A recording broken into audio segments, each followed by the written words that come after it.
call to order the Northwestern Indiana Regional Planning Commission Pool Commission Board meeting. We're going to call this meeting to order at 9:06 a.m. Everyone, please stand for the Pledge of Allegiance. I pledge allegiance to the flag of the United States of America and to the republic for which it stands, one nation under God, indivisible, with liberty and justice for all. Welcome, everyone. We have a lot of new faces here today. Great new year, new experience. All right. I believe we have some new member appointments that we need to accept, so I'll turn them over to the attorney. Thank you, Mr. Chairman. As was alluded to, we have some appointment changes consistent with this time of year. I'll refresh your recollection that the NERC appointments remain constant until such time as we hear from the appointing authorities. So we no longer have to have an annual appointment process. But I do have some letters we've received from appointing authorities that I've gone through, and all of these are in proper legal form. So we are able to proceed with these changes in membership to the full commission. Town of Merrillville advises us that Richard Hardaway is their appointment. The Porter County Commissioners notify us that Jeff Good, who I saw here, is their appointment. Cedar Lake tells us that Richard Carnahan.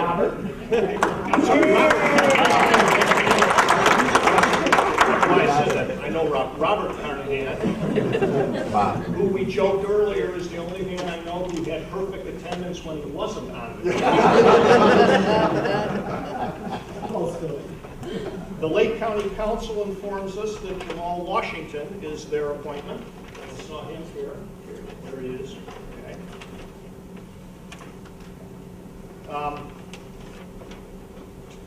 The town of Kearns Harbor isn't with the program. That they sent us a letter telling us that Jeff Fries is their appointment, and he's their appointment right now. So we're going to have to talk to them.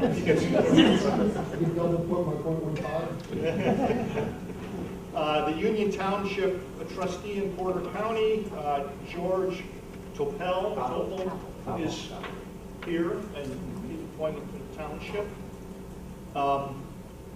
The LaPorte County Council appointment is Randy Novak. He is here as well. And the town of Lowell appointment is Chris Salatis. Salatis, I'm sorry, Chris, is here as well. So we welcome all of the new members to the commission. The appointing letters are in proper form, and we are ready to roll. Very good. All right. Welcome.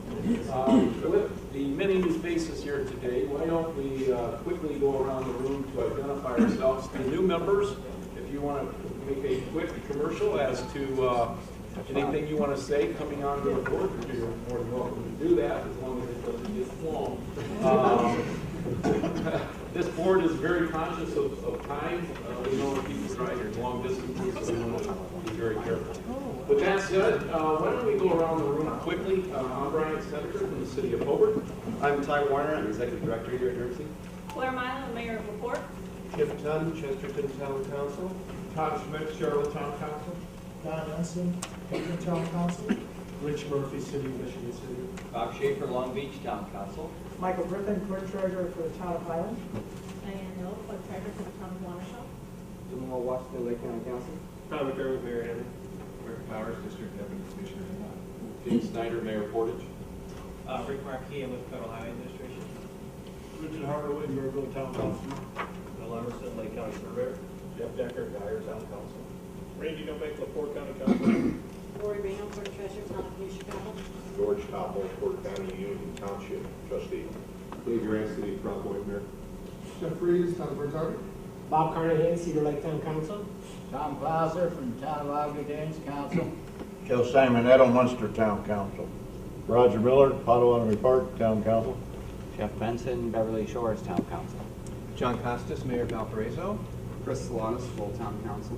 Stan Dobis, Griffith Town Council. Karen Thorne, NERC staff. Jeff Good, Porter County Commissioner. Greg Stinson, Porter Town Council. Dave Decker, Lacroix County Commissioner. Anthony Copeland, Mayor, City of East Chicago. Roosevelt Allen, Lake County Commissioner. Dave Hollenbeck, attorney for NERC. Sarah Gnoski, NERC staff. Scott Weber, NERC staff. Gabrielle McCunis, NERC staff. Steven Sester, NERC staff. Rebecca Williams, Town of New Chicago. Justin Mount, Regional Director for U.S. Senator Joe Donnelly. Jack Heskin, NERC staff. Ray Dumbris with Michiana Shores. Val Gomez, City of East Chicago. Greg Polkowski, Crown Point Planning. Dave Schaefer, Clerk Treasurer for the Town of Munster. John Swanson, retired NERC staff. Mary Kay Swanson. Holly Strains. Steve Strange, NERC staff. Mary Zahala.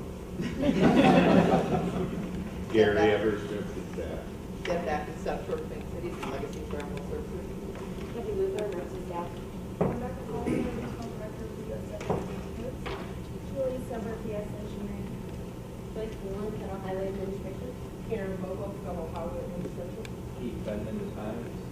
Joe Sankovich, Navy. Jody Melton, Director of the Cape and Key River Basin Commission, and the NERC staff. Angie Hayes, NERC staff. And I promise you I'm the last one. Elizabeth Petrosky, NERC staff. As promised, David Wright, Public Records. All right, let the director, Jake, just watch out.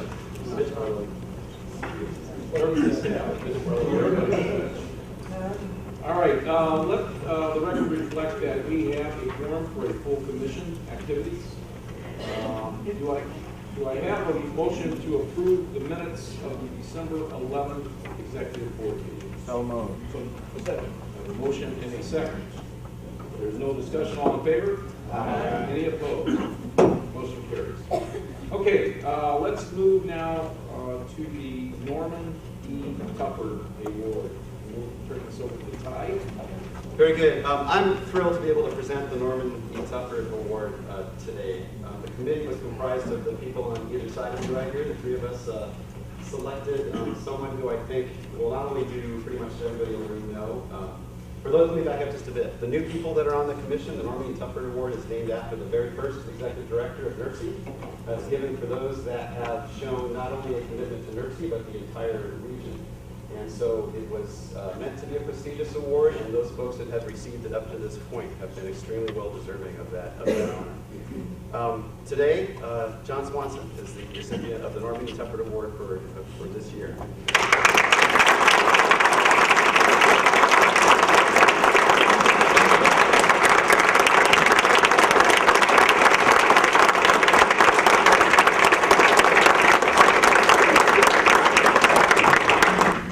Let me just say a few words as John's coming up.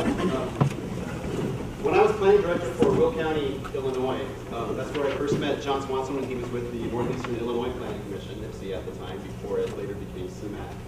And when John came to NERC, we felt a palpable connection, being just over the state line on the Illinois side, a palpable connection with Northwestern Indiana that frankly hadn't existed as much until John came on board. Suddenly those doors of communication were open. Northwestern Indiana was part of the scene of what we were doing, and there was a great level of communication and cooperation, which I hope to and plan to keep on continuing. John, after he came to NERC, by all accounts after I've come here, I've gained more and more appreciation for what John was able to accomplish in his 8-year tenure here at NERC. He really changed a lot to get it on track, moving forward, organized, from a staff perspective as well as a managerial and administrative perspective. And the communication that he forged again with not only the Chicago area and across the state line, but just all across the region, has played out very, very well for the agency. And not only that, but John has continued his commitment to Northwestern Indiana. He served as president as the Catholic Charities, and he's also been on the Shirley Hines Land Trust Board, continues to live here in the region, and personally, he's been a tremendous support to me in this role. He's always been available to answer questions, has stayed involved, and I've greatly appreciated his efforts here and his commitment. So I can't think of a more deserving recipient of this year's Norman Tupper Award than John.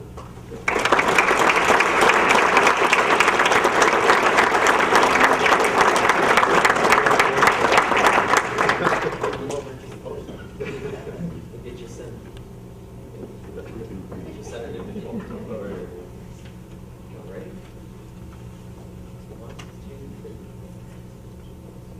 Thank you, Stephen. And I want to acknowledge Mary Kay, his wife here as well, in the back, who you saw during the introductions. When this job was materializing and I just accepted it, I saw John at a National Association of Regional Councils conference, and both John and Mary Kay were really helpful in giving me the lay of the land and getting me oriented towards coming to this region. And so I've really appreciated both of your commitment to this area. Thank you. Great, thanks, John. Actually, I think many of you would be very happy about the speechless. Sorry. I want to, first of all, thank you for tell you how deeply honored I am to receive this award. I had the privilege of knowing Norm Calvert personally. Early on in my career, I got into a professional association when I was doing the Ridge State Coordination at the time, mentioned Ridge at the time. He was an extraordinary individual. He was a consummate professional, dignified, well-spoken, and had a deep love for this region and Jersey. And I guess I only like to say that I hope we will continue to work toward those same ends and make this a better Jersey, a better region, and someplace where we'll be happy to have our children, our grandchildren, our great-grandchildren raised, and where people want to live, work, pleasure, and stay. So we thought I was retired as stupid. Thank you so much.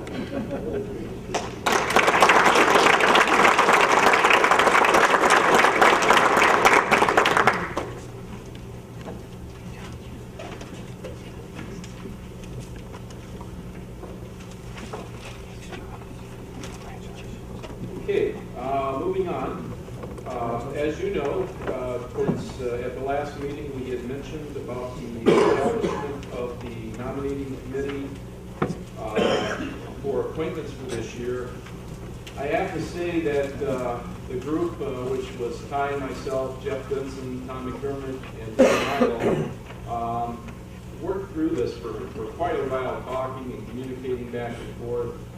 And we wanted to bring to you a board that we thought represented the region very well. And so today I want to present to you the nominating committee's recommendation, and I'm going to go through them in mass and ask for your consideration. Chairperson would be Blair Milo. Vice chairperson would be Jim Tunn. Treasurer would be Roosevelt Allen Jr. Secretary would be Bob Schaefer. Executive board from Lake County would be Anthony Copeland and Michael Griffin. Executive board from LaPorte County would be Richard Murphy and Dave Decker. And executive board from Porter County would be Don Ensign and Greg Stenson. The governor's appointment would be Ed Soliday, and immediate past chairman would be Brian Snedeker. That is what the nominating committee is presented to you today for your consideration. I would be open to motions for consideration.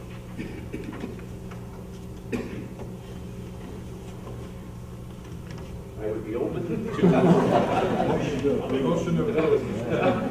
I think Mr. Novak has made a motion, and I heard Mr. Topel, I think, made the second. Is there any discussion? Hearing no discussion, all in favor? Aye. Any opposed? Congratulations.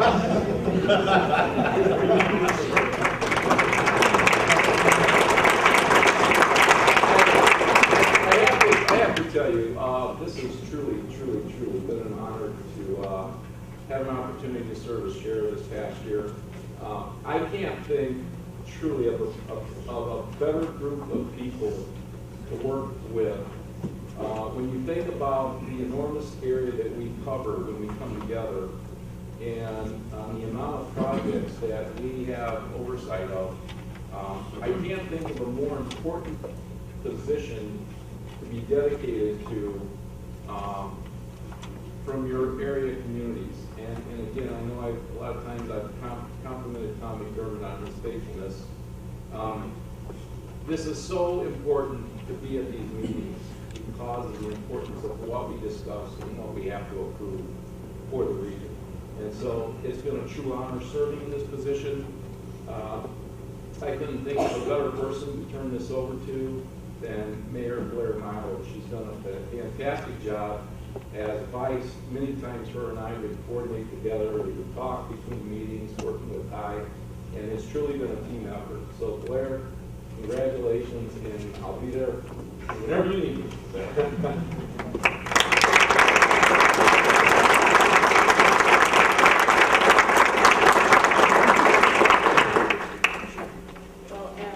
You wanted to say a few words? Brian has been a phenomenal chair to work with. I've enjoyed working with Brian before this and with Brian this year as well. Brian, I've seen multiple times. He cares about what about this position and takes it very, very seriously. There have been multiple times he has gone above and beyond to go to meetings that frankly weren't always pleasant to be at, and to go that extra mile in making sure that everything was copacetic and that we were on track with things. And I've greatly appreciated working with him. We have a plaque for Brian to thank him for his service with a apparently removable gavel. So thank you for your service.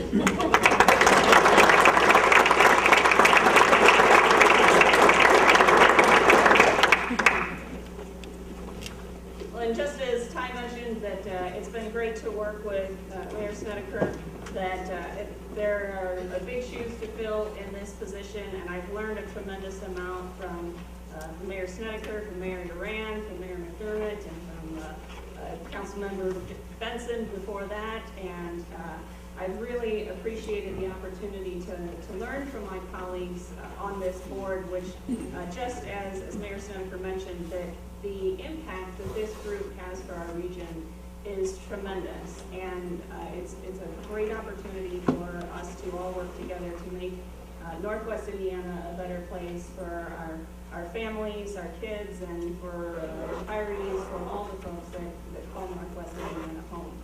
I'm excited for this opportunity moving forward this year, and look forward to working with everyone. And I think some of my goals will be, it's always a big endeavor that I think every past chair has said that they want to start and stop on time. I don't want to set us up for failure from the get-go, so we're going to say we're going to shoot for that, but that's not always able to be accomplished as we would hope. But we'll have thorough discussion, and I think a good discussion on a number of different objects. Another goal that I have is that I want to work towards improving some of our transparency and making sure that everyone is able to follow the processes that NERC uses that can sometimes be very complex, especially with some of the procedures that are required for different funds that we have access to. And so that's a big focus area of mine for this year, and certainly something that we'll address in the committee preferences and assignments. But just moving forward, I think the next thing that we have on the agenda here is the 2015 schedule of NERC meetings, which is on page 6 of your packets. And I think Ty's going to speak to a couple of the asterisk marked dates, and I'll turn that over to you at this point. Sure. I'll give you a little bit more on the building build-out process, probably under my report. But for February and March, we expect to be under construction in this space. So essentially, there will be no public meetings at NERC during February and March. I mean, held here. For those committees and whatnot that need to meet, we'll be finding other accommodations or other places where that is. So the best that I will say right now, we've talked a little bit about this, for February and March, just stay tuned. We will make sure we notice you as far as where we meet, if we meet. We have contingency space reserved with the Construction Advancement Foundation across the street. So we may be there if we stay in this general area, or there's the option of perhaps taking a show on the road, so to speak. Or if there is nothing that has to be voted on, there's the option of not meeting. But we will be working through that closely with Blair and with the officers on how we address that. So basically February and March, there will be nothing happening here, but stay tuned and please watch notices from NERC as far as what happens with those executive board meetings. For those of you that just came on, the full commission, as we are right now, meets 4 times a year. So the next full commission meeting would be in April. We are theoretically able to move back into this space in April, but you know how these things go. There too, we'll have to play that one as it comes. So the next two meetings are executive board meetings. Stay tuned for those locations. Thank you. The next item is about committee preferences and assignments. I believe everyone should have in front of them a sheet of paper that looks similar but minus some stickies to this form here. This is the existing structure that we have of committees, and so the previous practice has been to solicit requests from each commissioner on which committee you would be interested in serving on, and we would appreciate that feedback similarly. Now, with the comments that I just made about trying to address some of the processes and making sure that we are organized in the most efficient and effective manner and transparent manner possible, then that's going to certainly be something that we look at this year as our committee structure. We started the process last year. We didn't get as far as we had hoped, just due to a number of different factors, some changes in how funds were being administered, and so we're going to take a more thorough dive into that subject this year. So to just keep the process moving, we're going to still use the process that we used previously, but just be aware that that may change throughout the year as we address this process. But that's all going to be within conversation with the full commission, so there shouldn't be any surprises that come with any of that. I just wanted to give you kind of a disclaimer ahead of time that there may be some adjustment to how this committee structure shakes itself out as we dive further into the organizational process. So if you could do one of the... Sorry, just a quick note on the land use committee meeting. It's actually the third Wednesday, so that makes a difference to your thought about serving on that committee. And if you can, the instructions are on the top, and so I'm sure that everyone will follow those appropriately, but just a reminder, it's if you can place a number 1 and a number 2 beside your interest areas as to what your preference is. And I think Mary will collect those after the meeting, if you can go ahead and fill those out today. And then I think that takes us to the Staff Service Award, and I'll turn it back over to Ty. Great, fantastic. Before I do that, I also, another little yellow post-it note that was here is Tony Breet from FTA, I believe, is on the phone if that was able to work. So I don't know if he's on, but we have a representative from FTA joining us by phone as well. Tony is our new, I'm not sure what the right title is, contact at FTA for Northwestern Indiana. So I'm happy to have Tony involved, whether he's actually on the phone now or not. I am actually. Hello, Tom. Thank you, Tony. Appreciate it. Glad to hear you. Very good. Thanks for joining us. Yeah, I'm glad to be a part, and I'm willing to help in any way I can, and look forward to working with them. Excellent. Thank you so much. And I just want to acknowledge, too, it's great to have Rick Markey up here from FHWA from Indianapolis and making the trip today. Appreciate it. I have a very unique Staff Service Award to present today. And I don't think this particular Staff Service Award has been given to any other employee in the history of NERC. Because this particular award goes to an individual that has been with NERC as a staff person for over 40 years. The institutional memory in this individual is unbelievable. And I have the privilege to work with him. I cannot think of someone who has more of a commitment to the organization and consistently puts the organization first in their decisions and their actions.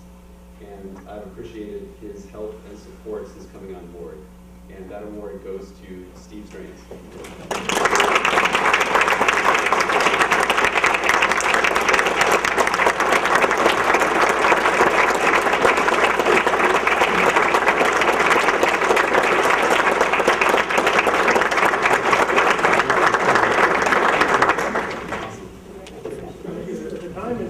Very fast.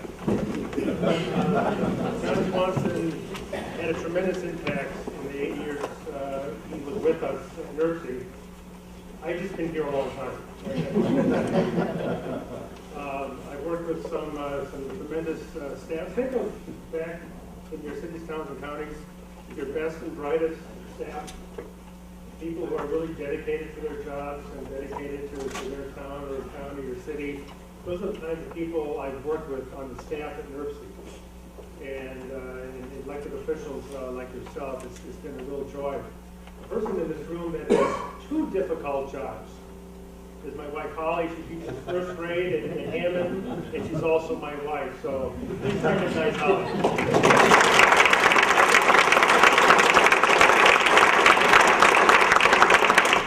Steve, thank you very much.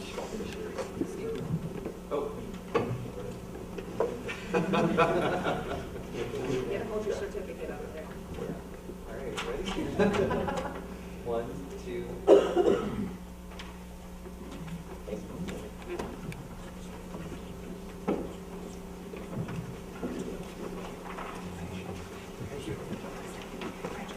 And I greatly appreciated the opportunity to work with Steve, that I had the chance to start chatting with him even before I became a commissioner on the commission here. That it was great to work with Steve and talking through the pathway to 2040, even prior to my arrival here. And he's been a great asset and tremendous servant to this region. So I hugely appreciate all of your service these years. That takes us to the report of the executive director. Fantastic. I'm going to go off the Steve theme because everywhere I go in this region, there's hardly a person that hasn't worked with Steve in some capacity or has known Steve or knows that Steve's a person that they can contact, and Steve will reply back to them and get back to them and answer their questions, which again I have greatly appreciated. It's helped me out quite a bit. Because of this milestone of 40 years, and it coincides with our year in review, which you all have in front of you, I'm going to actually go to the back of this report first. There is a special interview with Steve that I really encourage you to read. Steve spent, I'm really appreciative of the time he spent thinking about the answers to these questions as he reflects back on 40 years and the changes that he's seen since that time. He came as an intern in 2013, and then 73. Yeah. Think about that. That's a lot of history. And so his perspective here on this, in the back of the year in review gives you quite an insight, I think, into the changes in Northwestern Indiana as well as here at NERC. So I encourage you to read that. It's a very useful looking Steve, looking hopeful out towards the future, but still smiling on the back page. Please don't leave this here or set this aside. I really encourage you to take the 2014 year review and read it. Especially those of you that are new on the commission will get a sense of what we do. I'm extremely proud of the accomplishments of staff. As I was putting this together, I realized we had really done a lot this past year. And so I encourage you to read it. And for those staff that are here and for those staff that aren't actually in the commission meeting, I just want to thank you for all your service in doing everything that's reflected in this report. There's a lot. So I encourage you to digest it. I've changed the format a little bit to try to be a little bit more topical this time around, dealing with our three domains, as we call them, in our enabling legislation. And I think it will give you a good perspective of what's going on. I won't particularly highlight one thing out of this report, except to encourage you to read it and absorb it. And also with the smiling picture of Mayor Senator Corwin, thank you for your leadership last year in helping all these things happen. Let me just say a few things quick in my report before we move on with the rest of the agenda. I mentioned the building. You have in front of most of you, those of you that actually had these items, have them in front of you. I'll explain in just a second. If all goes well as planned, February 22nd, the sledgehammers will start swinging on the NERC space over here. And so, frankly, we have less wall space and some things that literally staff is back there starting to box things up, go through archives, et cetera, to be prepared for that changeover. Again, those of you that are new, we will still be in this location and still essentially in those offices, but there's a whole reconfiguration happening. We're staying co-located with the Northwest Indiana Forum, who comes to join us in that side of the building, and it'll be great space. And thank Mayor Snyder for again just for everything and helping this happen here. I think it's going to be a really good location and good space. So that will happen. We had an entire wall filled with seals and, in many cases, photographs of city halls. Time has moved on since those seals in many cases, and since those photographs of city halls and whatnot in many cases. So as we think about the new design of our space and how to portray NERC working together and all, we decided actually to give these back to you to take home as your own individual community souvenirs. So you've got, for those of you that had them, and admittedly some of you don't, that was no intentional slight, it's just for whatever reason, some of those we didn't get something up on the wall for whatever reason. You have in front of you your emblem, and in some cases your city hall photograph to take back with you. So there it is. It's reflective, as you can just see all this, how much this region cooperates together, how many communities work together. We're going to try to show some way we use space to keep that going. So February 2nd, things begin. There'll be probably the most significant staff movement happening is later in the month, where we will temporarily, at least some of the staff will be temporarily occupying the auditorium while that's going on there. There's a whole phasing plan to do this build out. So I guess I'll say we're going to stay with in communication and have email and everything all going. But just would appreciate your patience. If you try to contact us during that time, just understand it's going to be a little chaotic for a couple months. And just understand that, please, if you would. And we'll do our best to stay in touch and keep you informed of everything along the way. I already mentioned the meetings in February and March. It's, again, really important that you stay plugged into what we send you about those meetings, especially if they end up being at a different location. Who will coordinate the work on this facility and see that it's on track? Will that be your responsibility? Well, we've been having regular meetings between us, the Northwest Indiana Forum, the Portage Redevelopment Commission, Holiday Properties, and so we have been able to sync everything on track with the architects. So we're on schedule, and those meetings will continue to make sure things are proceeding. I think we're close. Didn't mean to throw it in. I think we're in good shape. Let me mention just a couple of other quick things too. We have the National Association of Regional Councils annual Conference of Regions coming up to Washington, D.C. We'll be making that trip again with the officers, at least most of them. Jeff Benson, who serves on the board of NARC, and also Dave Schaefer's here, who was the recipient of last year's Tucker Award, as you might recall. Dave goes to the NARC conference as past president of NARC and will be out there as well. So we have a Northwestern Indiana delegation once again that will be making visits on the Hill and whatnot, and we'll be reporting back on what we hear from that conference to this commission when it reconvenes. A couple things on a local level. Had a brief back and forth with Representative Soliday this morning on this. He's taking through the legislation that, remember, he passed a resolution on to change our weighted voting construct to be the last latest census year. Not to recap old things, but it came up during the Ileana situation that our enabling statute required a 2000 census year vote for weighted voting rather than a 20, the most recent census. So that's being changed, a small tweak. That is, when we refer to a committee, he expects it to be no problem. We'll be updated on that status, but that's in the works.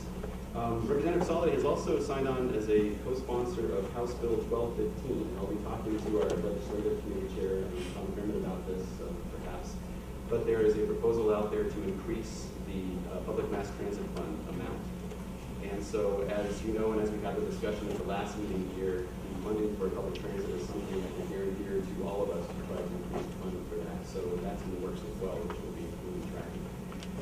A couple of quick staff notes, and then I'll move on. I don't know if I didn't ask Jack to be here. I don't know if Jack's here today. Oh, he is. Jack, thank you.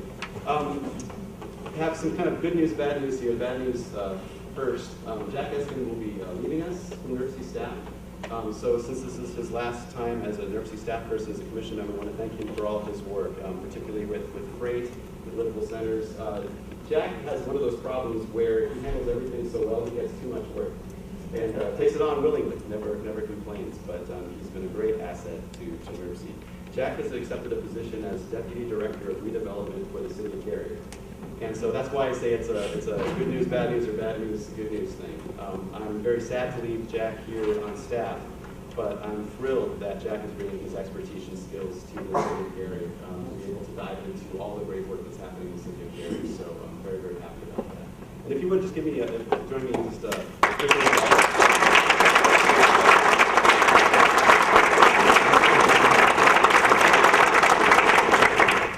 And then another quick note, if you recall, I mentioned this in past meetings, the Alliance for Regional Development, which is a tri-state economic development effort. NERC took the lead. I mentioned this in the past, but I just want to talk about it a little bit more.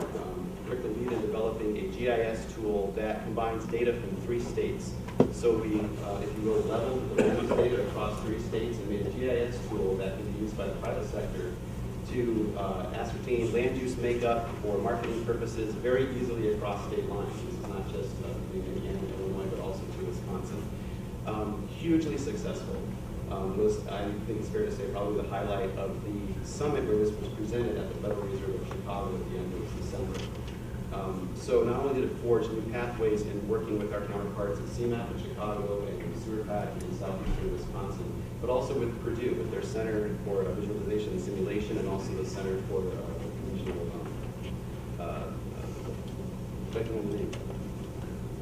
Regional Development, I think is what they're called, CRD. But I also want to acknowledge just Sarah Gnoski, also back here, who's our GIS person, put in an amazing amount of time working with Purdue and solidifying that relationship with Purdue to make that tool possible. Put a lot of extra hours, a lot of time. I just want to acknowledge Sarah's work with that as well. Again, it was a very good highlight of that summit. Put NERC in a very good position and really helped us in terms of thinking more mega regionally, if you want to put it that way, of our assets of infrastructure across 3 states and how to coordinate those to be globally competitive in this market. So excited about where that tool is going to go. I think that's all I have on probably, I've said enough for my director's report, but a lot is going on. We'll be updated on DC next time, and stay tuned about the office situation in the next 2 weeks. Unless you have any questions. Then we'll move on to the presentation on Solarize Northwest Indiana.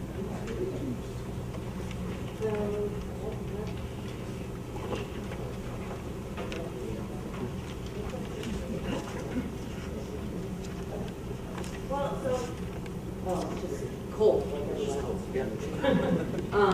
So I've noticed that this is a very packed agenda, so you may all be I'm not going to go over my whole 30 slides. I'm mostly going to talk from the separate handout brochure that you have in front of you. If you're a detailed person and you really want to get into the nitty-gritty, you can read the 30 slides or something in my PowerPoint in your packet. I wanted to talk to you about an opportunity that we've been working on. We've been working with NARC.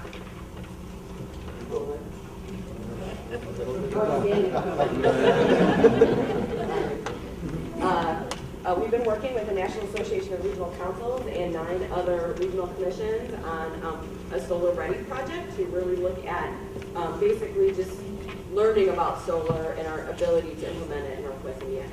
So now we're going to kind of let her rip and try to get some stuff done on the ground with Solarize Northwest Indiana. So first I do have to give you a word from our sponsor. This is funded by the Department of Energy. They have a program called the Sunshot Initiative, which is trying to drive down the cost of solar, not subsidize it, but just make it cheaper from a kind of a programmatic kind of way, with hurdles and scale and things like that, and research. And then the Rooftop Solar Challenge is really working at the local level to make it easier for people who want to have solar to do it.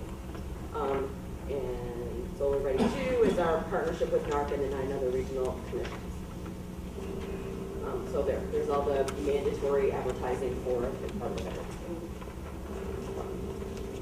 There's my sponsor. So now I'm going to just skip to the brochure in the interest of time. There's a lot of benefits to solar. Why go solar? That's the environment. It's a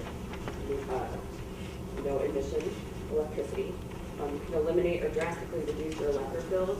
We're aware of residents that have in fact reduced their electric bill almost to nothing. There's a program that NIPSCO has called net metering, which means that whatever solar you generate that's more than you need electricity, you get a credit on your bill. So this particular resident generates enough electricity in the summer to pay his electricity all year round. So that's the kind of benefit for residents. You can get a decent return on your investment. It's with some of the incentives that NIPSCO has and some that are coming online in the next few months. You could recoup your investment in 5 to 7 years. Protect against rising energy costs. Does the NIPSCO ever go down? No, it always goes up. But the solar, once you bought it, it's going to stay the same. Create jobs. The information put out by the DOE shows that every 4 solar installations creates a job.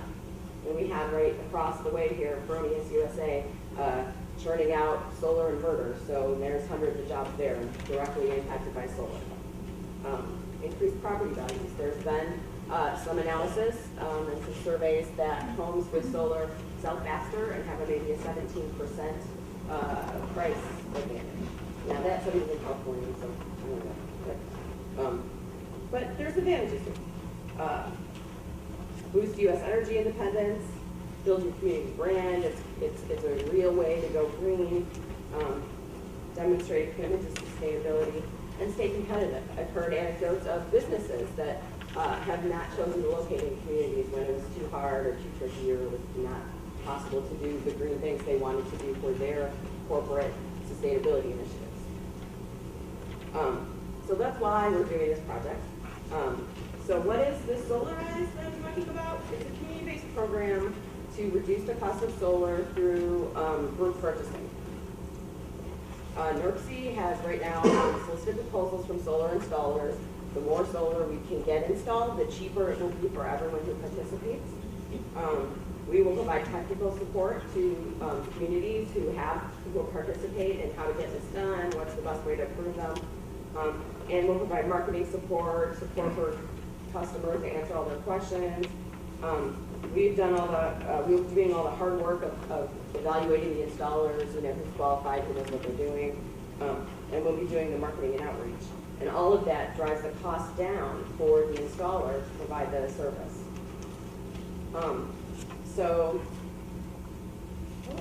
We did that right. So fast. So how does Solarize work? We will select, I'm hoping to select between 3 and 4 communities. Doesn't have to be one community. If a couple of communities want to go in together, I can see some groupings that, like Greenland is sort of a brand and maybe Ridge communities are kind of a brand. If somebody wants to go in on something, that's fine too. So you're a Solarize community. We come out, we do a workshop in your community, we do advertising marketing. We can either stick with our Solarize NWI brand, or we could have a Solarize logo, Solarize Gary brand, and do it that way. Then people can just sign up online or sign up at the workshops, and they'll get a free evaluation of their home or their business for solar. Can your house hold up solar? Can you have sunshine, that kind of thing. Based on whether they want to proceed, then they will get a actual inspection of their house, and they'll get an actual detailed quote. And then the installer will also explain to you what incentives are available. I mentioned that NIPSCO will have online shortly a feed-in tariff, which means that not only will you get credit, they will actually pay you for your electricity above and beyond your bill cost. But it's going to be a lottery, so that's what it is. But we're trying to dovetail on that, so as many people in Northwest Indiana get in their lottery as possible with our program, so that South Bend doesn't get wrong. So then if people continue to commit through the process, they would ultimately get a solar installation, and the contracts would be written in and not to exceed. So depending on how many we get, so maybe we get 5 kilowatts and it costs $4 a watt. If we get 50 kilowatts, it costs $3 a watt. If you do a 10 kilowatt installation, which NIPSCO tells me is typical, your cost goes from $40,000 to $30,000 just by this group purchasing discount. So that's the advantage for the actual customer. We've also requested the installers in their bids, and I've looked at some of them. Most of them are offering an incentive. The community that does participate and has success in having solar installed can win a free solar installation of your own. Not huge, but a few panels here or there. So that's the main incentive for the communities. If you participate in Solarize and residents in your community enroll, or businesses, we want to make it available to businesses. You have the opportunity to get a solar installation on a public facility or school. So what does it take to be a Solarize community? The second half of this brochure is an application form, which I'm working on making a fillable PDF, but I'm currently missing my assistant. She broke her arm, so I'm literally without my right hand. But this is going to be a fillable form that will be on our website. So we, NERC, Structural Clean Cities, our partner at the head in this endeavor, we are in the process with our advisory committee of selecting the installer. We will conduct marketing and outreach in your community. We will plan a workshop, provide technical support and training to your staff, whoever, whatever you want to do. And we will track the signups and the progress so people can watch that price fall as more people enroll. All we're asking for a community to do is assist with the marketing and outreach through your own channels, like your newsletters, your website. Hey, let's solarize. Host the community workshop. Participate in some training to make sure your permitting process is working and goes smoothly for the participants. And as we get the projects on board, be prepared. You're going to have a sudden rush of solar installation, so you may want to have your be ready to handle them in a timely fashion. So that is my project. I hope we'll get some communities that are interested. The NIPSCO feed-in tariff lottery is going to be opened up in March. So we want to have our ducks in a row to be marketing this to residents so they can sign up for that as well. Do you have any questions? Kathy? Are you marketing this with the intent of being a augmented power source, not a complete switchover, right? Yes. Okay. Yeah. I mean, I suppose if people, the more you put on, the more it could be your complete power source, but you still have to connect to it's intended to be connecting to the grid. Well, the solar has to go into dormant storage batteries, and that was my question. And based on the period, maybe we're short. The cost to go solely is much higher than being an augmented power source. I just don't know if you're going as an augmented power source or a complete switchover. Augmented distributed power source is the intent of the project. Any other questions? Yes. And my information is at the end of the really long slideshow in the package. What if a larger community like Hammond or Gary signed up for this? Are we prepared, if people are serious about going solar, are we prepared? Do we have that much money if, Hammond and Gary decide to solarize or? Well, so the individuals, so we're not actually paying for the solar installation. The individual homeowner or business will be paying for that. We do have lenders on board, all of the. Why did they have to go through us? What? Why would they have to go through us? Why couldn't they just do it directly then? Well, they totally could, but they get the group purchasing price by going through our system. And the installers have, some of them have lending partners, but you can also get your credit from anywhere else. And there's some larger companies that will lease. They will put the solar on, basically lease your roof space. So now you're not getting the benefit of the electricity or the credits, but you're getting revenue from and they pay for the installation. So there's other models, but all of the installer selection, one of the criteria is capacity. Do they have the capacity to gear up and do this?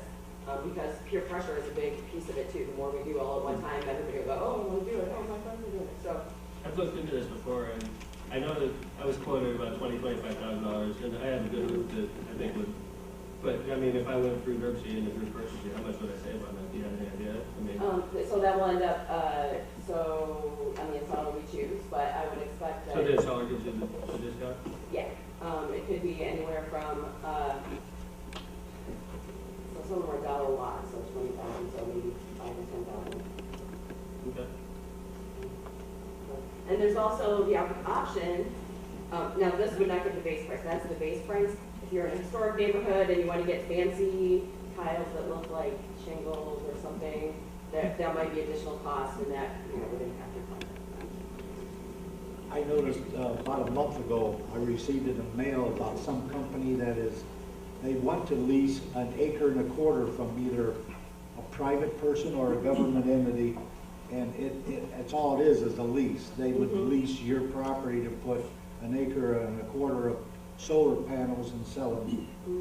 Yeah, there's a lot of those kind of opportunities out there, and I think the installer would be able to talk with each individual person about what are the different options or opportunities for them, and help them with that. Because they're experts in navigating all the systems. If they know of people looking for lease options, they'll be able to connect you with that. Or mostly just the advertising and the tracking. Just as reference, in Michigan City, they built a new National Guard armory. And if I'm not mistaken, I have noticed a significant number of solar panels to the back of the building there. So there's already some areas in northwest Indiana where the solar has started to take place. Yeah, it's sprinkled around. This kind of gets, there's a statistic that for every, like, 5 installations in someone's zip code that they're 10% more likely to do solar, right? So if they see a bunch of them out there and they think, oh, it's not just for the tree huggers and the, actually the people in Texas had a lot of people, but they're more the off-the-grid people who want to be off the grid, so we're going to, it's really for everyone, and some of the largest solar installations are like Kohl's and Walmart and large corporations too. But just we're more looking for residential, small business. If the community wants to do solar under this, it could be a public infrastructure also. Any other questions or comments? Thank you very much, Kathy.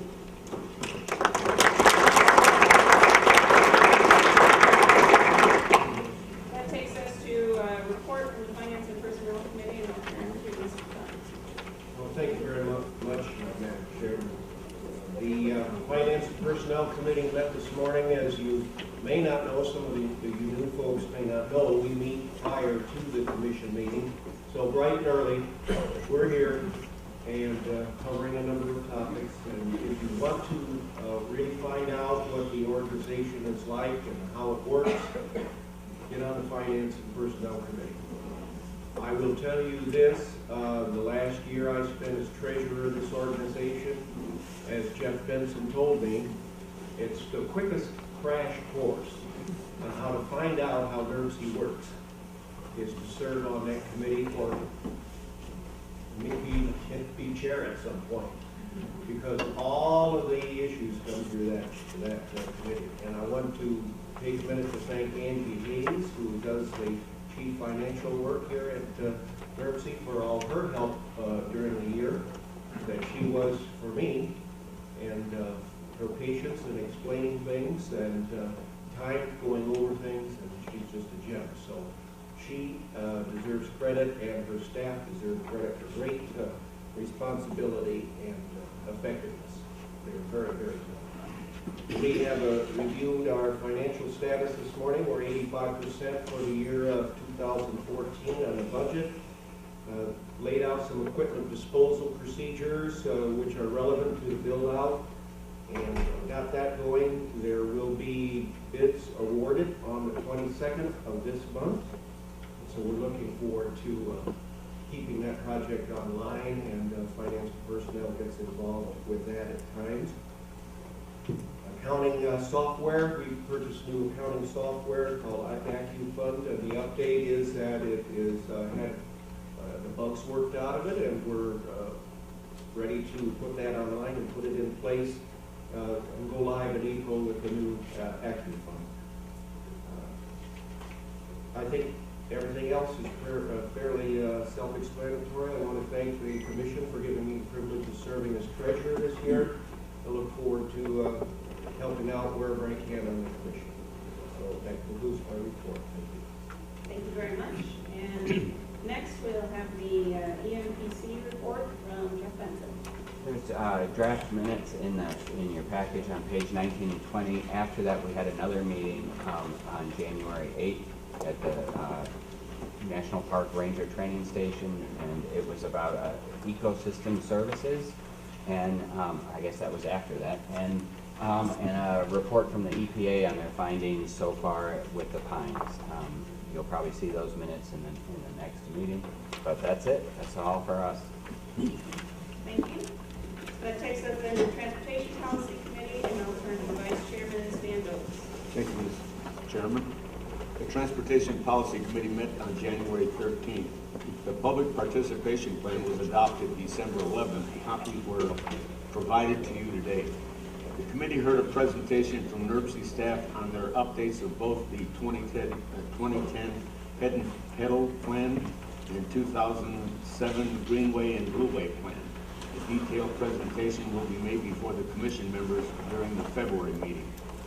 We have 6 actions for consideration today.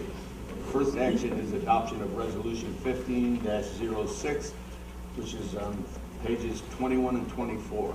adopting the ITS architecture update for 2015. Scott Weber will describe this document. More than 2 pages.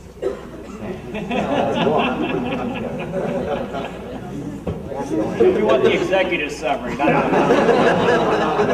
We don't want the executive summary. Pages 23 to 24 are today's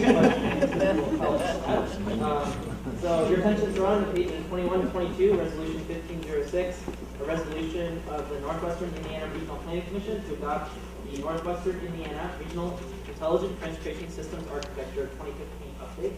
This was an effort to collaborate with the stakeholders in the region about identifying all the ITS, or Intelligent Transportation Systems Architecture elements, such as toll collection electronically, buying South Shore and transit fares electronically, basically how technology can help improve the operation of transportation in the region and identifying who's responsible for all those elements. So this was a collaborative effort that took place for most of the last half year or so, and your attention will be drawn to the question and answer section on 23 to 24 if you have any additional questions about what is in this document, and it's pretty self-explanatory if you read through it.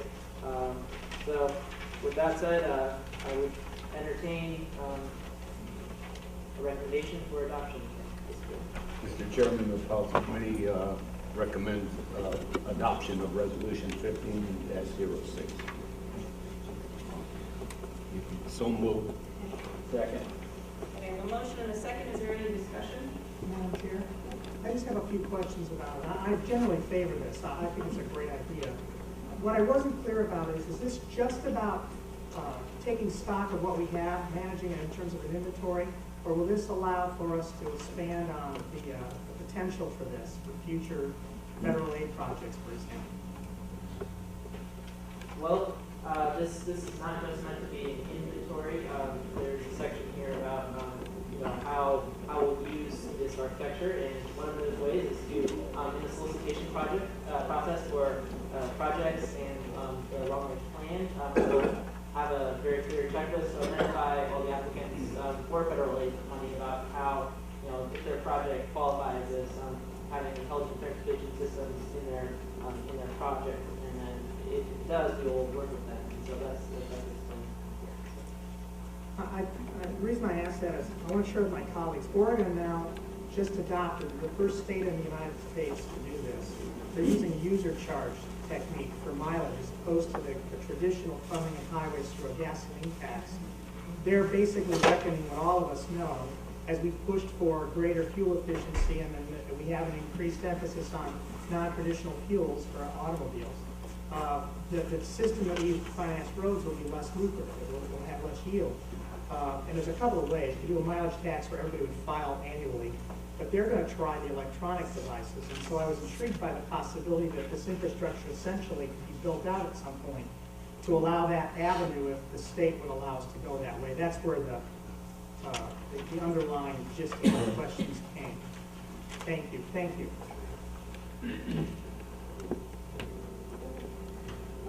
Although it's in the Q&A, I just want to remind members of the commission that at the 2013 Plan and Certification Review, this was a sore spot with us.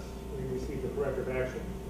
So federal highway and federal transit, particularly federal highway, there's some members of the Indiana staff here have reviewed this, and I think Scott has done an outstanding job of bringing us from worst to first. So thank you to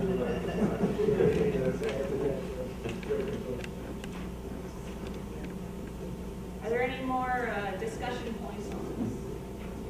Then all those in favor of passing action on resolution 15-06, please respond by saying aye. Aye. Any opposed, nay? Then the motion carries.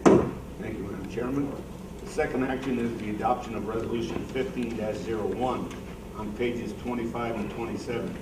The 31st Amendment to the fiscal year 2014-17 Transportation Improvement Program. Gary Evers will describe the proposed amendment. Thank you. This makes changes to two projects, one within LaPorte County and one within Lake County for the city of Coburg. They have a project to reconstruct 61st Avenue from Arizona Street east to SR 51. They are, NDOT has requested that a Lake County Bridge project that is smack dab in the middle of that project be broken out as a separate project. There's no other changes to this project other than just breaking the bridge out as a separate project here. So that's all we're doing here, not changing money or anything like that. One thing I will point out on this project though is that we're anticipating that we'll be letting this thing in 2015 rather than 2016. But that approval for that change is not been given. The second project here is LaPorte County. We are increasing construction funding for this project at 400 North, intersection improvement project from 120,000 federal to 780,000 federal, with a construction date in 2017. These changes would have normally been done administratively, but NDOT has requested that we have your blessing on these before they make a change in this. Any questions? Any questions? Mr. Chairman, the Transportation Policy Committee moves to adopt Resolution 15-01. Second. Motion and a second. Is there any discussion on resolution 15-01? Hearing no discussion, all those in favor of adoption as presented, please respond by saying aye. Aye. Any opposed, nay? Thank you. Motion carries. The third action is the adoption.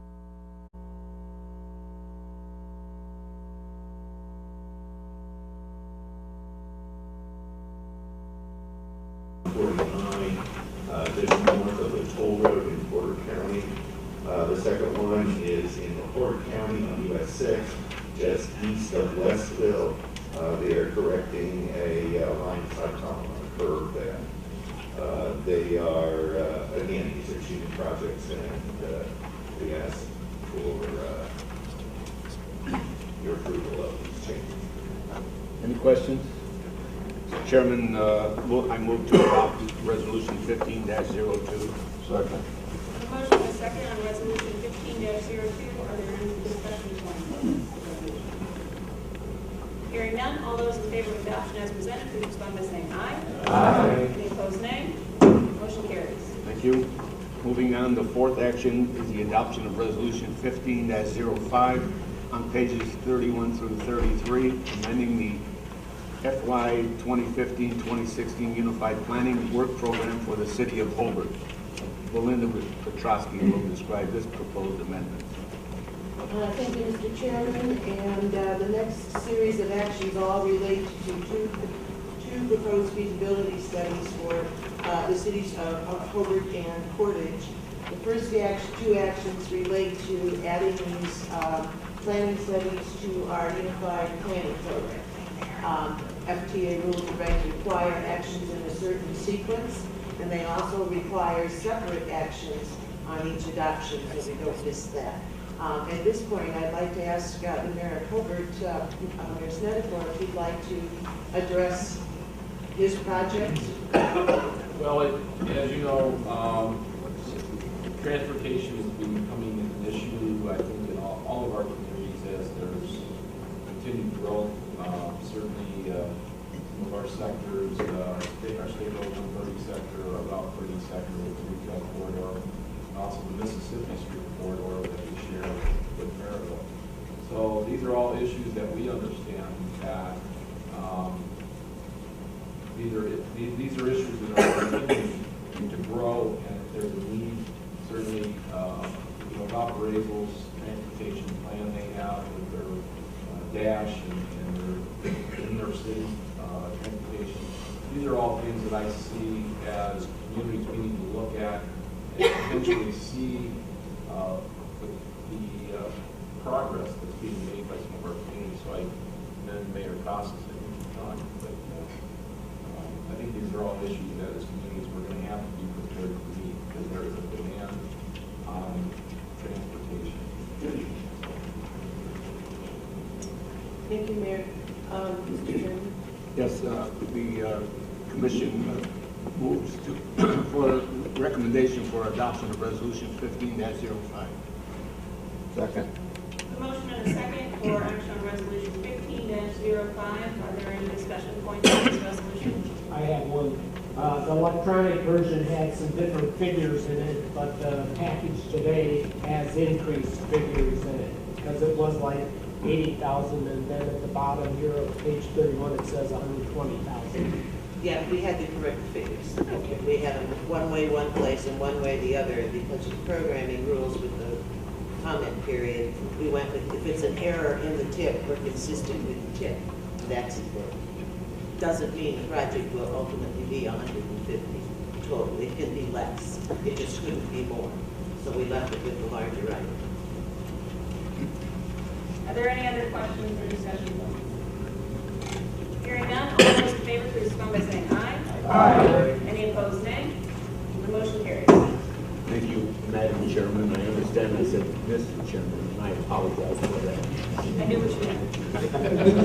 The fifth action is the adoption of resolution 15-04 on pages 34 through 36, amending the FY 2015-16 Unified Planning Work Program for the City of Portage. Belinda Pestrowski will describe this proposed amendment. I can't sit sometimes either stand.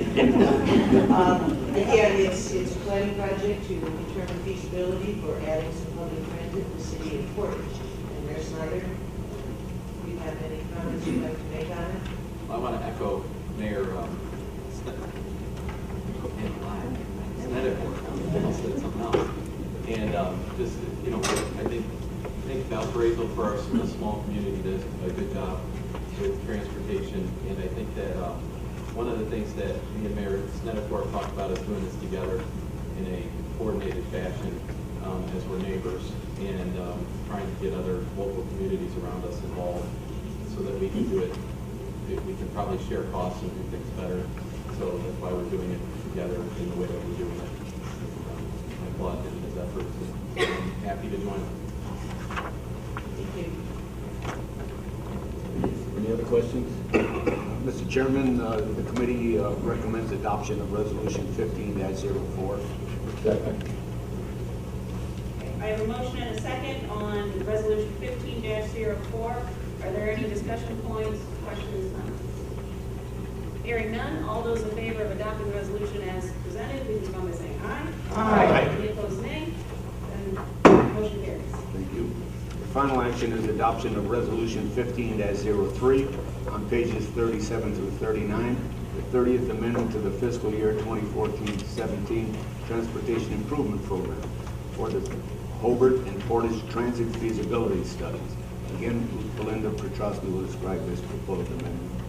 Again, this is following the federal requirements to have our projects in the current transportation improvement program, and TIP. This action will now formally add those projects to the TIP. And before I ask for action on that, we will have a report of my coworker and the guy who handles our public involvement, Mr. Stephen Zesteri. Morning. Good morning. Brief intermission in the Belinda show. Yeah. So we had a 30-day public comment period for this. It was between December 10th and Friday, January 9th. So there's this little 2-page handout that some of you copied slipping to you before the meeting. This is the public comment report, and I just want to point out, you may notice, if you've seen our public comment reports previously, that this is a little bit different. It's kind of in this spreadsheetish matrix sort of format. This is to reflect our newly adopted, as of last month, public participation plan, which I think I saw was in everybody's spots as well. I know it was out front. And also there's some extras of these out front as well.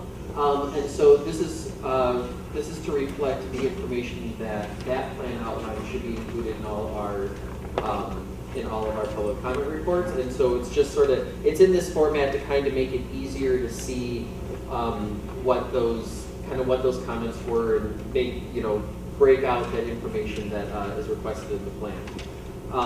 And so we had 5 comments for this. They were all supportive of the project. There's definitely some excitement from residents about this. We also heard from City of Valparaiso's transit manager, as well as a coordinator with the Indiana Citizens Alliance for Transit. Also expressing support for the project and just making sure that it's known that if any help or assistance is needed from those groups, they're more than willing to provide it. So it was a positive comment report. No significant comments that would have required any sort of modifications to the amendment. Any questions? Hearing none, Madam Chairman, I move for the adoption of Resolution 15-03. Second. A motion and a second. Are there any questions or discussion points? Hearing none, all those in favor of approving Resolution 15-03 as presented, please respond by saying aye. Aye. Any opposed, nay? The motion carries. The next meeting of the Transportation Policy Committee is scheduled for 9:00 a.m. Tuesday, February 10th, here at the center. And I thank you for that report, and Madam Chairman, that concludes my report. All right, thank you very much. And at this point, we'll turn to our in-house representative, Mr. Collins. Beyond what you heard from me last time, I guess nothing has changed other than our focus and what we're waiting. We are waiting like everyone else is waiting to hear our on every audit. So and we'll know, I guess, how that turns out. All of us are waiting to hear. Beyond that, we are, it's winter finally. As you have seen, we're moving actually resources north. I mean, like trucks. North and throughout the district to deal with some of the weather conditions we have with failure rate weather is wreaking havoc on some of the trucks that we have. We're working full time. The average failure rate per storm that we've had just in the few that we've had this year is about 50 trucks within the district. So we are moving trucks actually outside the district into the district in the southern parts of the state. Say for some of that, so again, that's just day-to-day operation and stuff. There's not a great deal to offer beyond that. I'll keep you abreast as I know anything relative to the order when it comes to our office. I don't know at this point. Other than the election took place, and I don't think it's uncharacteristic for this type of thing taking place. So that being said, I really have nothing else. Madam Chair. Give me just one second. I'm going to turn to Mayor McDermott first, and then I'll come. Mr. Powers, thank you for coming. One of the questions I'd like to keep before the North Sea discussion is what's going on with Pine Avenue Bridge. Jaywalking in Hammond is a big issue right now, and it's nationally a big issue. There's a lot of stuff going on nationally, but in Hammond, one of the big issues is jaywalking, and one of the big reasons I push so hard through the Hammond Police Department against jaywalking is because we have such increased traffic load going through our city that used to use the Pine Avenue Bridge. Now these trucks, these semis carry steel, carry coils, go through my neighborhood. They go through Calumet Avenue right in front of Hammond High School. Kids jaywalk onto Calumet Avenue, and it scares the daylights out of me. It seems like the Pine Avenue Bridge is just one of those things that we sort of take for granted now that it's never going to be rebuilt, and I'm not going to accept that as long as I'm the mayor. So I'm going to keep bringing this issue up until it gets rebuilt. And welcome, Mr. Powers.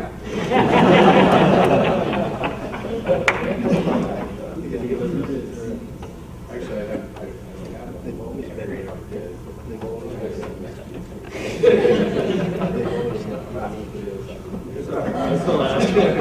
No, that's fine. Actually, I'll bring them to the next meeting. Thank you. And I know Mayor Copeland probably has some place to go. He usually, I know he has a lot to do with this also, but this is vital to North Township. This is vital to my city. I know that. I know Mayor Snedeker, or Mayor Storer usually shows up to these meetings. I know he feels very strongly about this. I know Mayor Karen's here. I don't want to speak for her or Mayor Copeland, but it's tragic what happened there. It's affected our community in a negative way. It's unsafe, and we need to do something about it. Whether you live in Cedar Lake, whether you live in Porter County or LaPorte County, we need to do something about this, because if it could happen in our city, it could happen to anybody around this table, and I would fight for you. So please don't forget about this. It's super important to me and to 81,000 people that I represent. Yes, I also want to thank Mr. Powers for coming to the meeting.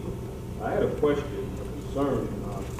A few days ago, I was traveling to Michigan City on I-94, and I entered the I-94 exit at Gary at Branch Street, and I traveled through 3 counties, Lake County, Porter County, and LaPorte County, and I noticed that it was at night, visibility was low, the overhead lighting on the highway was out, and there are no reflectors along the roadway because of the overhead lighting. So the overhead lighting is out, and there are no reflectors through a 3-county region. That creates a hazard and a danger for motorists in northwest Indiana. So I was kind of concerned about that. That was about a week ago on a Sunday evening that I was traveling. So it was very disconcerting that we don't have the lighting and we don't have the reflectors. So maybe you can at some point address that concern. I'm not saying for you to address it at the meeting right now. I actually have, I have that on my agenda to take back here, because the mayor was nice enough to inform me that that's a general concern now. I-94 and other state highways, and again, I think one of the first things I heard when I came here was very ingenuity thieves that are actually taking wire of these facilities at great danger to themselves, but nonetheless they're doing it, and that could be part of the problem. And I'm sure they're working through it, but again, we're going to get an update on where we are as far as replacement repairs and overall headlighting period. So I'd be happy to bring that back to the next meeting. So thank you. January, Tuesday, the 6th, traveling down US 41, south of US 30 on 41 all the way to Route 2. Then I proceeded to go down east on Route 2, and it was clear as a bell. The road was treacherous. I talked to Cindy in your office, and she informed me that you've had some changes and they are working to correct that problem. I was glad to hear they admitted they had a problem and they're working on trying to correct it. I think that goes back to my previous point of moving assets. The issue was it was twofold on 41. We had a new foreman who basically had a failure in a route coverage of snow.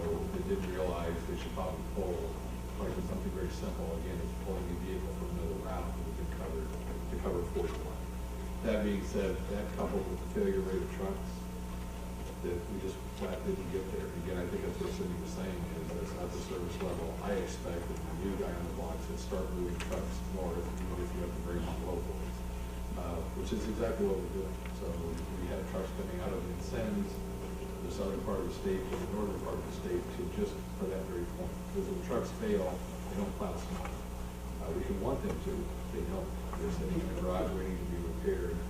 That being said, I am going to hold a complement of trucks in reserve to try to forego those types of things in the future. And again, I would offer an apology for not covering Well, she this. already did. Well, let me double that by saying that's what I told her to say.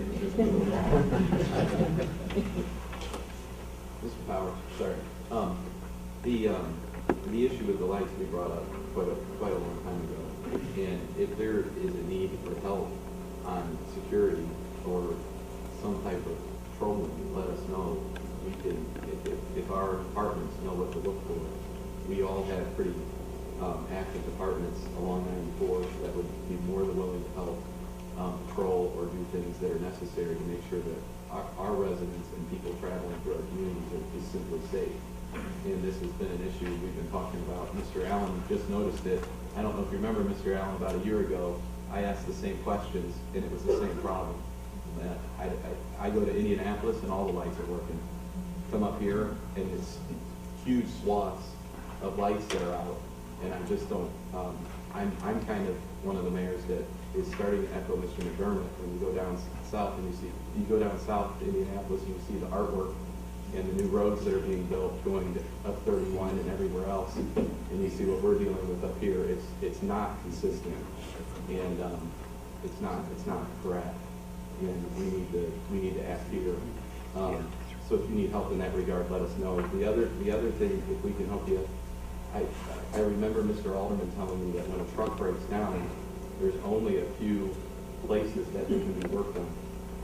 Is that still the policy where they get brought down south again? If you're overwhelmed, excuse me, let me answer. Sure. I guess that was two parts. Sure. Maybe three. Sorry. The first part of that was the lighting relative to health. Any local municipality, if you see it in and around one of our lighting facilities, it's not in an in-dot vehicle, please, yes, we would like your help, because if they're stealing copper, which is what they're doing, we need help. One, again, I'm surprised someone isn't dead, if that's what they're doing. I mean, these are low voltage systems, but they are very sophisticated in what they're doing, apparently they move quickly, and because we've had that happen in a matter of hours have passed where an actual facility is absent of wire. So they know what they're doing. They're in a position where they either have the equipment or they know when we're not there and or patrols are not there. That being said, I think some of what happens coming out of the Indianapolis area, myself, and working for city government there, and especially with my past and what we did and some of the things to forego some of the areas where those types of filtering things took place, HVAC being one where air conditioner units are often taken, copper being the price that it is. Frankly, local municipalities, Indianapolis, kind of revamped what we look for at salvage and took more of a pawn approach to salvage operations. When somebody rolls up to a salvage yard with a truckload of copper wire that looks relatively new, that should probably be considered for reuse rather than salvage, I question whether the yard should accept it, or whether or not we should not have some kind of oversight, maybe as a regulatory point, but I'm not an overbearing guy when it comes to regulatory points. But that being said, when those things happen, and you see it happen, you see the trailers rolling up with, and I don't mean a couple of spools of wire, I mean it is obvious they have come about a great deal of copper wire from somewhere, and it's an industrial grade. There should be questions asked beyond, here's the check, thank you for the comment. And that being said, again, I don't know where we are and what we could do locally, because most of those rules are licensed at a local level. I know, again, in Indianapolis, it's a local license relative to salvage operations. And we revamped some of those locally to get some of those under control, to include some areas where we have police officers that are required to be employed as secure, if you will, or look into those things. We're treating some of it like pawn operations. And for the area of HVAC, for instance, you can only bring so many air conditioner outside units in to prove they are a licensed HVAC contractor. So again, I'm not saying that's what each of our jurisdictions should do, but I know that's what's happening to our lighting, is that the wires being stolen, salvaged, and taken to yards, and people are running for it. So that's point one, I would say. But your police department's help in stopping and curtailing some of that, we would welcome that. Could we get a memo on that? Could we get a memo that on what, so that we can send it to our departments? I guess is what I'm asking for. Sure, that has to do what type of wire it is, what to look for. No. Just the problems that you're having. We've read about them. Just a memo on the problems that you're having and what you believe is taking place. We have people on 249 with cameras pointing that direction. I know Truck City is right on 94. They may have something that can help you as well. All of our departments, I think, would be probably more than willing to help you find what's going on. I will work on that. And the second part of your question was? The truck's going down a bit. I had heard that there's only a few vendors that can work on the trucks. And so when they break down, they're taken quite a ways away if they can't be worked on. Actually, I think what Bob was referring to was, as they would go into a failure rate, as trucks fail during the midst of a snow fight, you go to whatever resources are available. I mean, us being government, when it comes to outside facilities, we have contractual vendors. Those bids are in place, and we take them to where those bids are awarded. Some trucks are for warranties, and we have to take them to the vendor where we acquire the truck, or where there's any number of logistical barriers we deal with repair. As far as our facilities within the district, we do have limited numbers of garages, one at every cell, and we will move equipment to the garages. The reason being is we do have service vehicles, but they have limited tools on the service vehicles we feel repairs. And rather than having equipment lined up in our dairy sub, for instance, which is where we have a great number of our resources, because for obvious reasons with the interstates in the vicinity. If you get to a failure rate where we're waiting on mechanics to get to them, we have two choices. Either bring mechanics there, where we have limited resources and tools, or move the equipment that's broken to a facility where we can repair. That probably what Bob is referring to. That being said, again, my philosophy is, again, this holds back to some of, I guess, me being, having some sort of a logistics background, is to just basically grow the fleet and hold more vehicles in reserve so that it becomes if the vehicles go down, fine, they'll be on the line ready for repair. And in the interim, we'll have vehicles plowing snow. It's going to cost us more in the long run, I think, to have those vehicles here. But at this point, we've requested 25 more vehicles to be brought into the district from elsewhere in the state. Where, again, the fact that I'm getting them, I think, probably is a good indicator that we need them. And I hope that alleviates some of the problem in itself. The repair of that is always what we need. When our weather is rough, it's tough on equipment. I was just going to go back to your point relative to the theft of copper and the need for local law enforcement to assist. There was a case probably a year and a half ago where all of the local agencies, I know Chicago was involved, Gary was involved, like Canada was involved, with some work with NIPSCO. It might be something that we should really put out to the regional stop team to make them aware of, so that they could really engage in a much more concerted effort. And because you have local, county, and state involved, I think it really would work leverage for them. Thank you so much for coming. I see that point with Mayor Manning was saying. It is very important that we focus on time revenue. It's a key way of directing a lot of different traffic, both preparing up our roads. So most definitely, I just want to echo that. One of the final statements, as far as the theft of the copper from certain locations, couldn't the state put live video cameras at certain locations and tie it to the intelligence system architecture? Because I know when we complete our new consolidated dispatch center in Lake County, it's going to be tied into the state's intelligence system architecture, so we will be able to monitor the highways in live time. So if you have video cameras at those locations where they're still in the copper is tied into the system, then we would be able to monitor it and we would be able to dispatch police personnel immediately to the site. And you probably don't have to do it to all of them, but you just do it to a couple of them, and we're able to apprehend the people that are still in the copper that will act as a deterrent for any other people that might consider that. Actually, the camera systems are under consideration, so okay, we're already looking there. So we have them up for weather and other conditions as well. It's getting that point of live monitoring. We have no delay at all. How quickly they move. Some scoff laws move quickly. This isn't a matter of hours, it's a matter of minutes. Yeah. And so we're already looking. Appreciate you.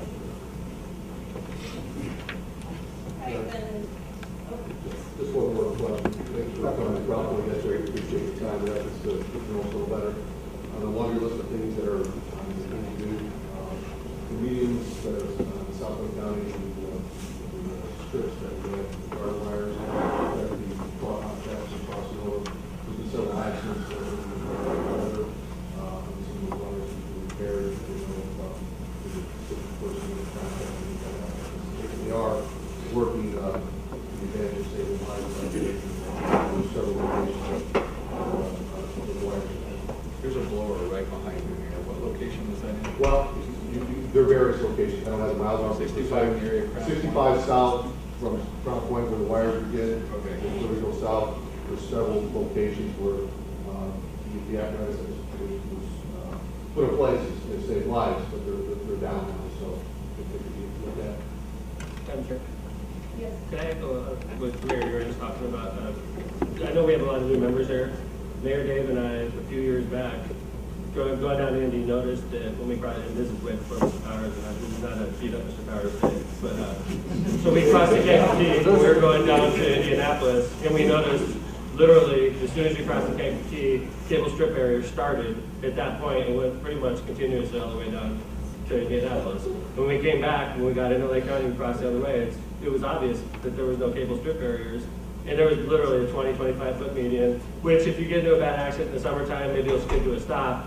But if you get into a bad accident in winter with it snow covered, you'll fly right through that and you come into oncoming traffic. Okay? So Dave and I took it upon ourselves at NERC a few years back, worked with Mr. Alderman, and Mr. Alderman got it done. It was impressive how quickly it got done. And every time I see those barriers knocked down, I feel good. And I know Mayor Dave probably does too, because that was a car that was screaming into the median and it got thrown back the right way.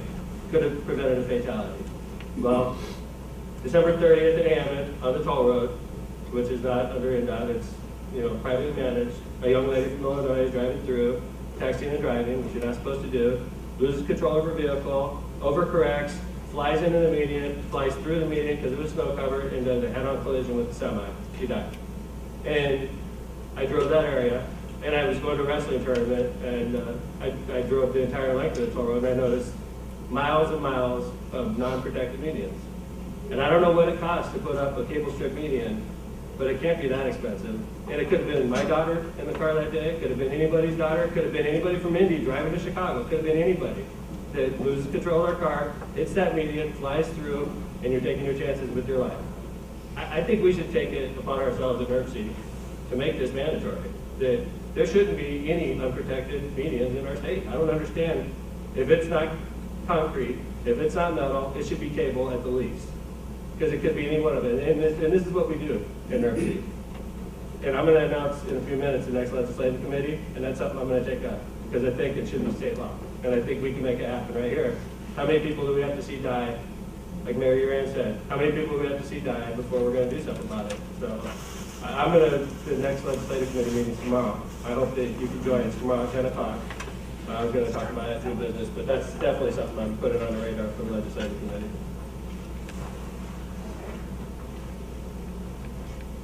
I hesitate to say this. Are there any other comments? Mr. Powers? Well, and I do want to encourage, we certainly want to have full discussion, but in the interest of everybody's time, I'm sure that Mr. Powers would be happy to respond to any phone calls or questions that folks have about specific projects that they would like addressed. So I'm sure that he's happy to provide that information at any point.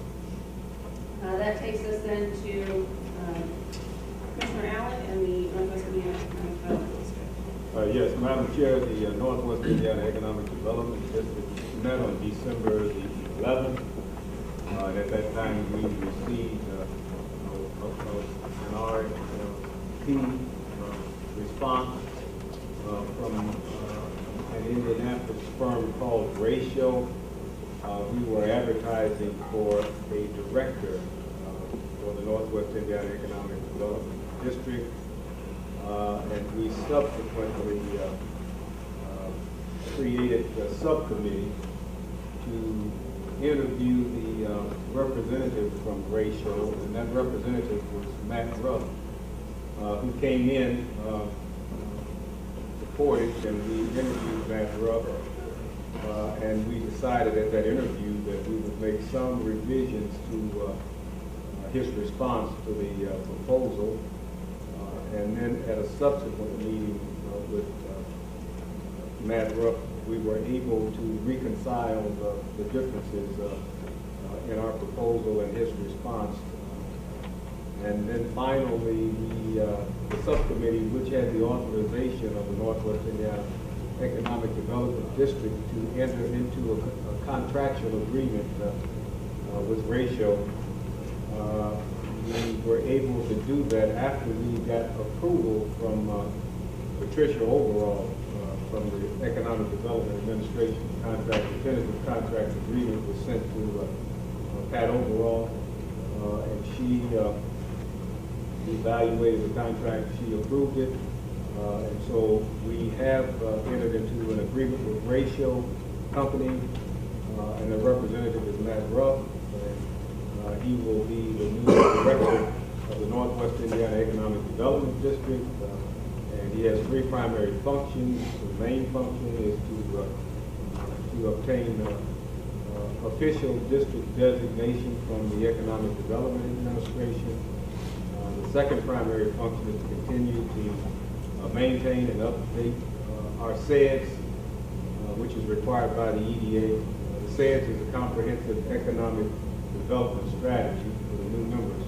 That's a document that has to be maintained and updated as required by the Economic Development Administration. And the third function of the new director will be to assist the smaller units of government in their efforts to get several grants from the EDA. So that's all I have to report. I think it's good. That concludes my report. Thank you very much. And that takes us to other business, and so the legislative committee. Yeah, I want to sell the legislative committee to the new members. It meets on call, but obviously during the session we meet more often than we do during the summertime, which is pretty nice actually. But during session it's pretty busy. We have our first meeting of the new year tomorrow at 10 o'clock. We usually do them on Fridays. It seems to accommodate everybody's schedule. They usually last only about an hour. We plan to discuss a few different issues tomorrow. I already indicated the cable strip barriers, and maybe Gary or somebody that knows about state law in regards to, if we have that authority, what we've asked the state to change, or maybe it can come by. But I'd like to talk about cable strip barriers and put it on our radar, and maybe get something to the full commission so that we can send it to the legislature and maybe make it part of our discussion. We're going to talk about the RDA. It seems to be something we're monitoring closely. We've sent a few different resolutions to the General Assembly about our support for the RDA. It seems like things are changing a little bit, so we'll probably talk about the RDA a little bit. And last, Ty just brought up House Bill 1215, but it's an increase in public mass transportation fund. We'll talk about that as well. We also have federal issues we talk about. That's definitely not my expertise. It's more Ty's expertise, and Ty's part of the regional council. I know Jeff shows up a lot, and Dave is the former president. If he wants to show up, he's more than welcome. But any member in here, if you're interested, please contact Mary. She handles all the details of that, and it's tomorrow, 10 o'clock, right here at the NERC office. Did I get everything right? Thank you, Madam Chair. We have the Indiana Bicentennial Commission that is now being implemented, and from a packet of material here, there's a lot of communities that have already started doing things. I would like every Lake County elected official to come to the 16+ meeting on January 23rd. I guess the county appointed Larry Blanchard as the chairman of our bicentennial for the state.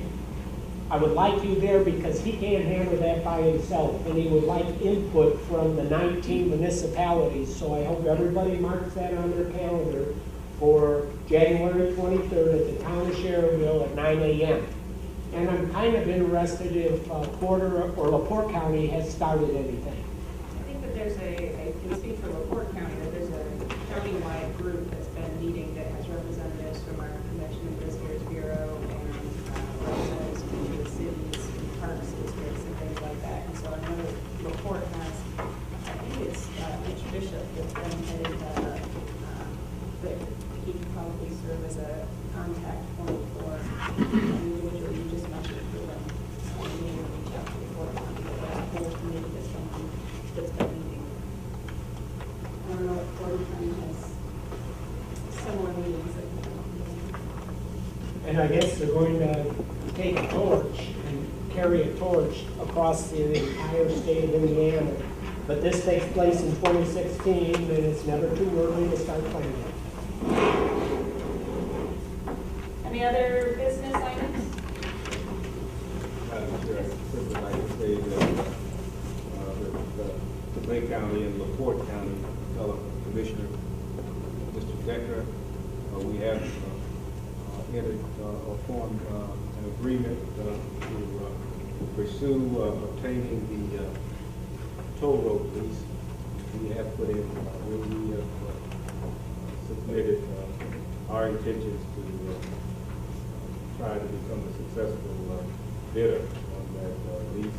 We did participate in the initial, we did submit on the initial required date, which was November 20th.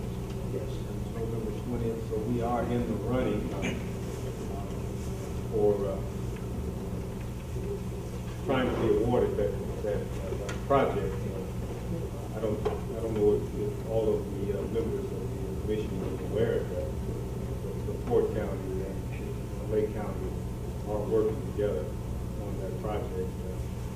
Hopefully, at some point in the future, some of the other counties may decide to come on board. And I might reiterate, when they say that government doesn't work, we put this together in 2 weeks and 2 days, a financing package to lease the toll road. So government does work when you want it to. So, and I want to thank Mr. Roosevelt, the other county commissioners in Lake County for their participation and their support. Are there any other business items? Sorry, just real quick, just want to welcome the new commissioners again and just draw attention to the fact that those of you who are new with packets on your places, there's some materials in there, including my contact information, and happy to answer any questions you have at any time. So glad to have you on. And then we'll also move into the announcement section because there were no sign-ups for public comment prior to the meeting, and so we have no entrance for the public comment period. Were there any announcements to be shared outside of what we shared in other business? Madam Chairman, thank you. I just wanted to invite everybody on the commission, January 29th to Michigan City Hall Emergency Management Meeting Room on the second level there. Will be the very first meeting of the Triangle Transit Service Board in LaPorte County. That's the service that's been, I don't know, 15, 18 years in the making, and it's finally going to happen. So this is pretty exciting for the region, and with us today, we actually have 2 out of the 4 participating partnerships that have contributed and made this happen, the Mayor of LaPorte and Mr. Decker, the LaPorte County Commissioners. I don't know if either one of you want to say something, but I wanted to make sure everybody knew this meeting's going to happen. January 29th, 9 a.m., the historic occasion for, I think, the region. We actually have 3 out of the 4 because they were represented in Michigan City as well, and the city council. Oh, yes, I'm sorry. was very instrumental in supporting the movement. Very excited to have this opportunity to, not to belabor it, but there is a triangle route that we built between the city of Michigan City, the city of LaPorte, and Purdue North Central Campus. And so we're very excited that February 2nd is scheduled to be the start date of when we would receive the bus and start being able to serve that area. So we're very excited to have another public transit option available, and now this one moves throughout LaPorte County. And, so thank you very much for that. Any other announcements? Yes. We have a notice of funding availability out on the street right now for the deadline of Friday, February 13th, for $13.5 million in CMAQ funding in Lake and Porter, $9.9 million in Highway Safety Improvement Program money in Lake and Porter. I believe we have $3.7 million in STP2 in LaPorte County, as well as HSIP and CMAQ funds there as well. That deadline is absolute. There will be no extensions of that. We will be meeting ahead of that deadline with stakeholders in LaPorte County, but we will be publishing a list of what came in for that solicitation at our March TPC meeting. This is your last chance to obtain funding for fuel under CMAQ. If you purchased the E85 fuel before, Congress did not extend the eligibility of that assistance. So this is the beyond, I believe, 2017. So this is absolutely the last time that you'll be able to go after funding of that type. So again, you've got a month here to, if anyone has any questions or concerns, see our webpage, call us. We'll be glad to work with you any way we can. Thank you. Thank you. One other announcement? Real quickly, again, my name is David Wright. I'm the Planning and Marketing Manager for Dairy Public Transportation Corporation. just wanted to briefly just invite people to come by where I'm sitting at the end of the meeting. We've got an annual report for our 2014 calendar year. You may have heard or read in the news that Transit did have a pretty good 2014. And specifically with GPTC, this expansion, we went from 8 communities in Northwest Indiana serving 10. We've got some initiatives launched. We got 60 vehicles added to our fleet. And we decided to put that together into a one-page annual report. We don't have the funding to put together a larger annual report than that. So I'll be sitting over here at the end of the meeting. I'll be sitting here for a few more minutes. So if you want to pick up just a one-page flyer on what our highlights were for 2014, feel free to come on over. Thank you very much. Thank you. Any other announcements? All right, then just a reminder, please make sure you fill out your committee preference sheet and either hand it to Mary or leave it in your place, and we'll be talking about it afterwards.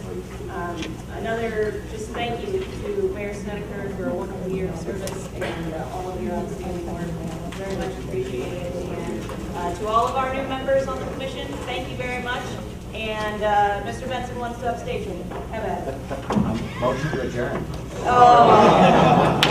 Second.